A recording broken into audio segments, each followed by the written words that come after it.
Let us talk of a dream that is purely fueled by passion, a dream so big that simply conceiving it just won't do, a dream so massive that it had to break free and enter a realm where it became a legacy.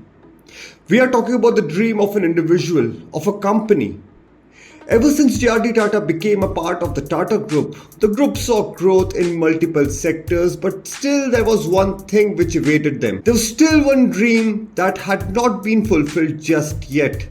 But it was soon going to be. Because Tata had a trick up its sleeve.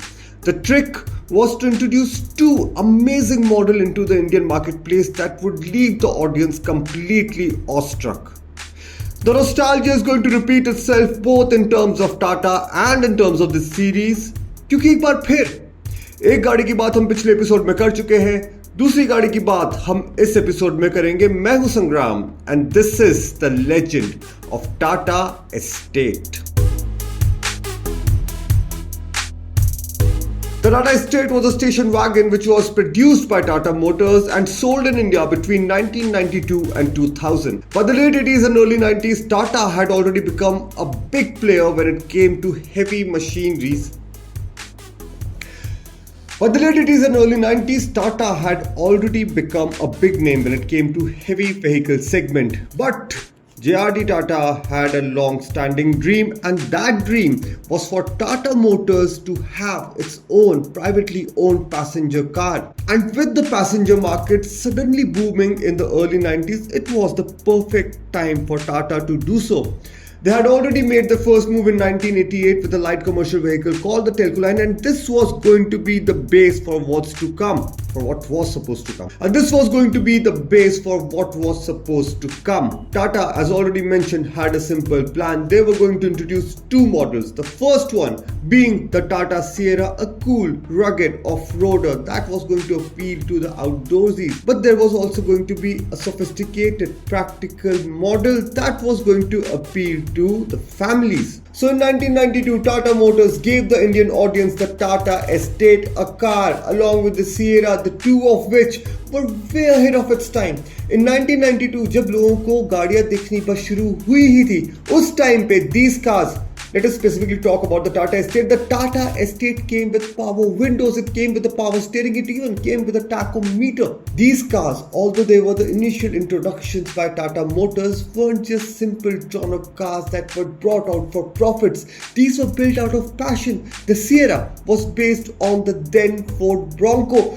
The Tata Estate was based on the Mercedes-Benz station wagon.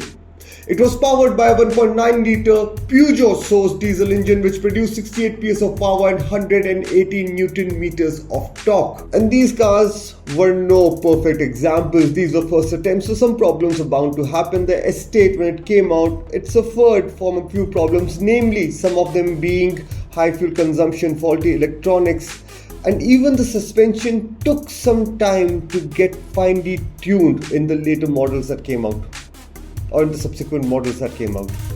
While the Sierra was going to be the cool hero car, the Estate was going to be the more practical version for the family-oriented, offering space and practicality. These cars, again specifically talking about the Estate, were made with proper heavy metal sheets, unlike the cars of today जहाँ पे आप सिर्फ lean भी कर लो, these cars end up denting themselves.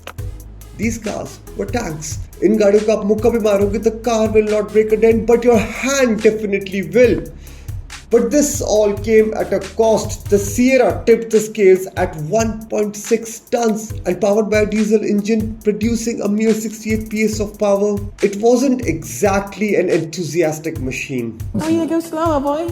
During my research, some of the websites have claimed that the Estate, while going from 0 to 100, took 44 seconds, which must have felt like years sitting in it. Apart from that, there were other problems. The gearbox was slushy, it handled like an oil tanker, the steering was vague, and it just wasn't as cool as the Sierra. But apart from all of this, as compared to the other offerings that were out there at that time, for example, ज़्यादातर सड़कों पे उस time पे ambassador Padmini ये दिखा करती थी, and उनके कंपैरिजन में these cars were from the future. These cars sported a design जो इंडियन मार्केट में अभी तक देखा ही नहीं गया था. These cars had features that no other car was close to offering. Apart from this, the Estate wasn't merely an inspiration of the Mercedes-Benz, it drove like one too.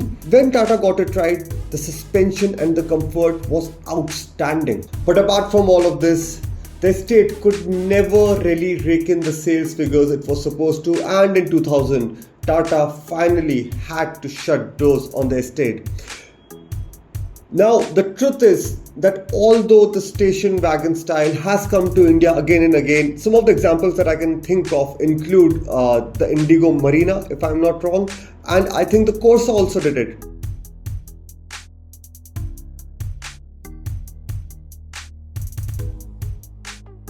But we have to understand that the Estate was a stand-alone model, and the fact is that Indians never received this particular body style very well. What again is sad is that these models are slowly dying out because the world has moved towards SUVs. The Indian market for the most part has moved towards SUVs.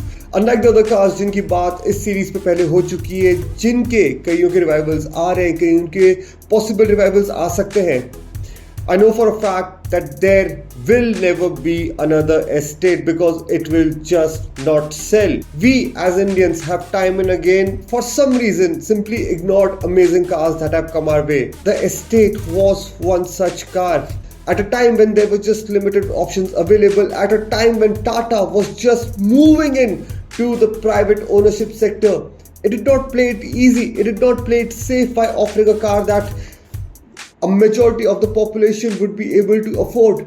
It gave us two spectacularly cool models that were inspired by the best because these cars were driven out of passion, not profit. We know Tata as the giant it stands today. We know Tata as one of the biggest car makers in the country today. But what we should not forget is that it all started from these two amazing models. The Sierra might once again make a comeback, but the Estate is a lost story. And I'm pretty sure even with the most people out there, very few must have seen the Estate. And I feel I am very fortunate to not just see one, but to have even sat in one. You know, maybe times will change, maybe history will repeat itself. Who knows what the future has in store? And जैसा देखा जा रहा है, nowadays it is very easy for the audience to get bored. Nowadays it is very easy for the general population to get bored of what is out there. There is a constant demand for something different. There is a constant demand for revival.